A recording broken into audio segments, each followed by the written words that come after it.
ভোলায় বেড়েছে নিউমোনিয়া আক্রান্ত শিশু রোগীর সংখ্যা। বিস্তারিত জানাতে সরাসরি যুক্ত হচ্ছেন সহকর্মী ছোটন সাহা। ছোটন, হাসপাতালে শিশুদের পর্যাপ্ত চিকিৎসা অব্যাহত রয়েছে কিনা বিস্তারিত জানাবেন।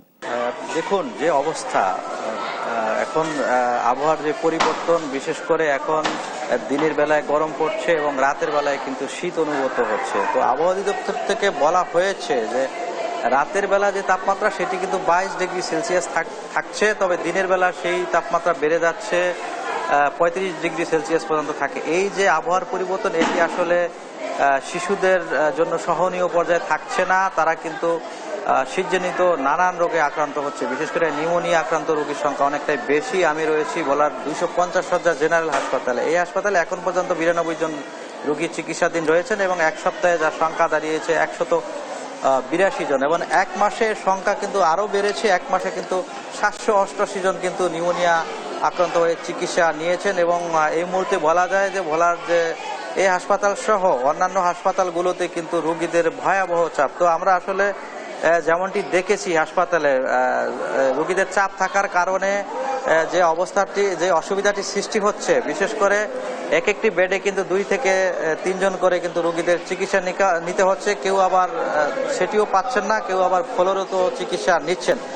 তো আমরা একটু রোগীর স্বজনদের সাথে একটু কথা বলবো, তাদের কাছে জানতে চাইবো আপনাদের চিকিৎসা নিতে গিয়ে কি ধরনের অসুবিধার মুখোমুখি হতে হচ্ছে। অনেক সমস্যাই পড়তেছে, কোনটা বলবো বলেন, কোন দিক দিয়ে বলবো। একটা ক্যানোলা কিনতে মনে করেন 40 টাকা করে দাম।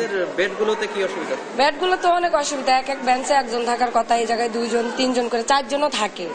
আবার অনেকে নিচে উপরের উপরেও থাকে। মানে খুব গাতাগাতির ভিতরে সবাই বসবাস করতেছে, মানে খুবই কষ্ট।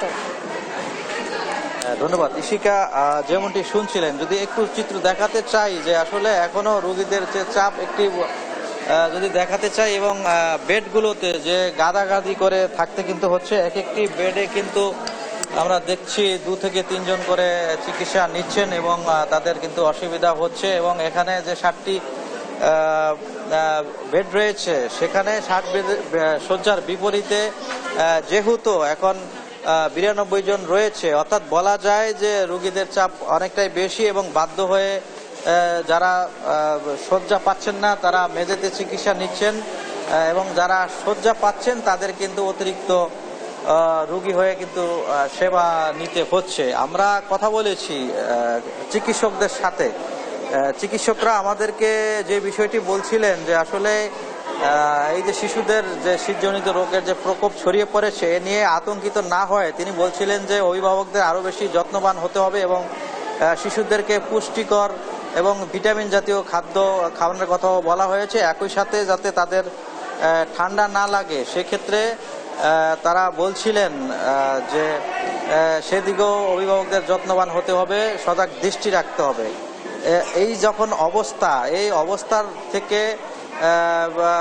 আমরা স্বাস্থ্য বিভাগেও কথা বলেছি যে আসলে রোগীদের চিকিৎসা সেবা নেওয়ার ক্ষেত্রে কিন্তু এই মুহূর্তে ওষুধ বা অন্যান্য নেবুলাইজার থেকে শুরু করে সেই ওষুধের কিন্তু সমস্যা কিন্তু নেই, পর্যাপ্ত সরবরাহ রয়েছে।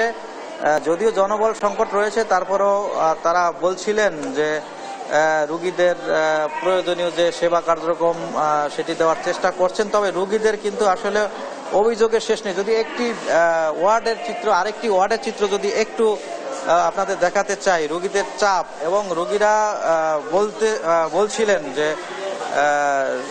পুরো হাসপাতাল জুড়েই কিন্তু অস্বাস্থ্যকর পরিবেশ এবং পরিষ্কার পরিচ্ছন্নতার তীব্র সংকট রয়েছে, এবং এসব সংকটের কারণে চিকিৎসা সেবা নিতে আসা দূর দূরান্ত থেকে আসা রোগীরা কিন্তু হিমশিম খাচ্ছেন। এবং দেখতে পাচ্ছেন যে শয্যাগুলোর অবস্থা, যে শয্যাগুলোতে কিন্তু গাদাগাদি করে চিকিৎসা নিচ্ছে, এবং যারা মেঝেদের এবং বেডগুলোতে কিন্তু ব্যাপক কিন্তু বলা যায় যে সমস্যা রয়েছে, ছাই পোকা রয়েছে। একটু ক্যামেরার মাধ্যমে দেখাচ্ছি যে আসলে এই যে অবস্থা, এটি কিন্তু এই দুরবস্থার কিন্তু আসলে কোনো অবসান নেই।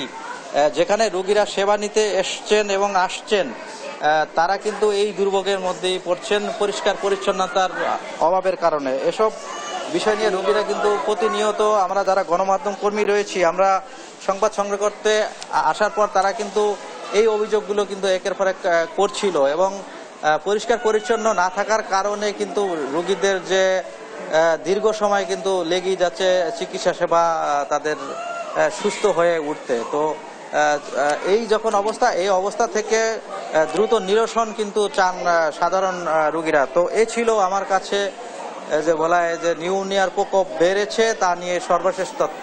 ইশিকা। ছোটন, অনেক ধন্যবাদ আপনাকে।